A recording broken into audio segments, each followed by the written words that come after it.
Bismillahirrahmanirrahim. Sallallahu alaihi wasallam Muhammad.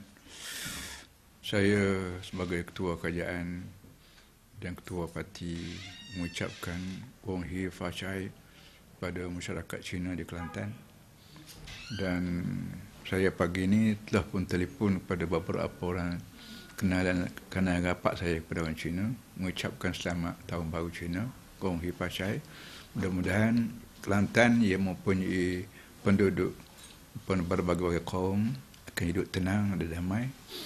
Dan satu perkara yang benar-benar menggembirakan saya sebagai ketua kerajaan ialah ada orang Cina yang telah mendapat duit kifalah. Dia pesan kepada isteri dia, kalau aku mati, ambil duit sebahagian besar daripada duit kifalah beri kepada Masjid Muhammadi.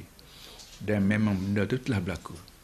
Begitu juga seorang peniaga petrol di sebelah tempat Kampung Terebak telah memberi sebahagian daripada harta dia kepada Masjid Tumpat.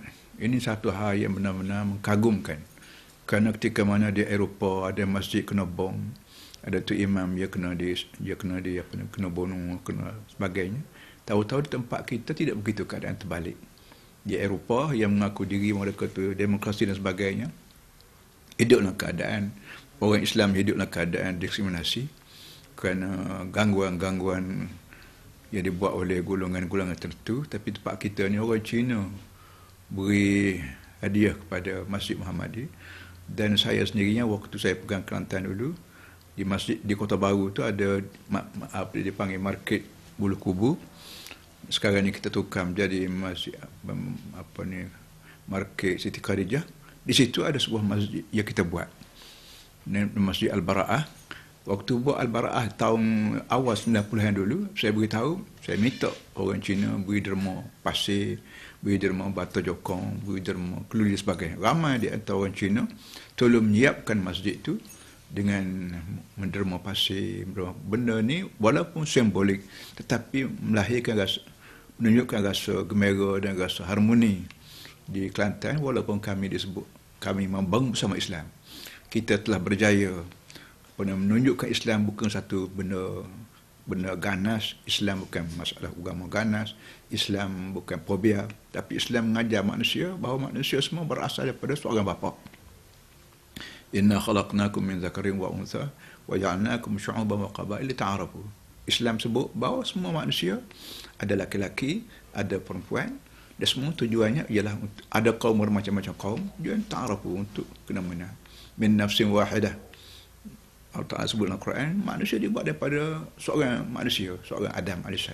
Jadi Cina, Melayu, India, Inggeris, Afrika ni semua ni berasal daripada seorang bapa namanya Adam, daripada seorang ibu namanya Hawa. Tapi oleh kerana tempat duduk kita berjauhan, berlainan geografi, ada yang di timur negeri, ada timur dunia, ada yang barat, ada yang jadi sebut Cina, ada sebut Melayu, maka kena ingat kita semuanya macam pupu kita panggil.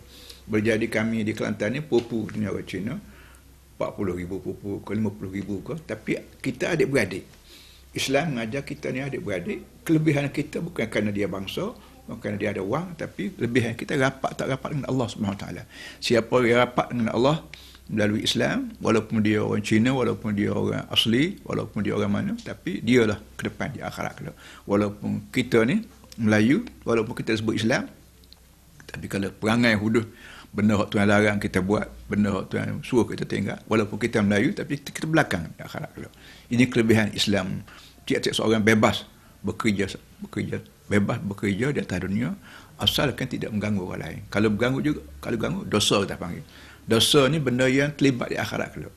Atas dunia ni kalau kita buat salah, kalau kebetulan kita reput boleh ambil kenyataan. Tapi kalau kebetulan boleh tak tahu di mana, tak ada orang reput pula, maka kita terlepas atas dunia. Tapi ingat, akhirat pula tak terlepas.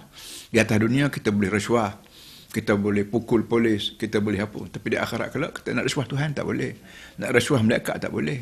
Atas dunia ni kita ada kamera tertutup yang menyebabkan orang gerung sebagainya. Tapi kalau orang jahat tu pergi gunting wayar, ataupun pakai topeng, ataupun ditutup muka wayar tutup, habis cerita. Tutup. Tapi kita nak gunting wayar malaikat tak boleh, nak nak tutup muka malaikat tak boleh. Ini kelebihan kita beragama. Dan sebab tu bila kita duduk dunia, kita mesti beragama. Yakin bahawa bersama kita ada malaikat. Allah perhati kita di akhirat kelak akan timbul balik.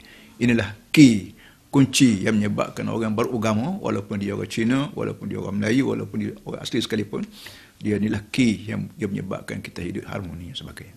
Saya sekali lagi ucap konghui pak cahaya pada orang Cina, mudah-mudahan hidup kami di Kelantan harmoni dalam keadaan harmoni dan bersaudara. Sallallahu alaihi wasallam Muhammad wa ala alihi wasallam. Alhamdulillah rabbil alamin.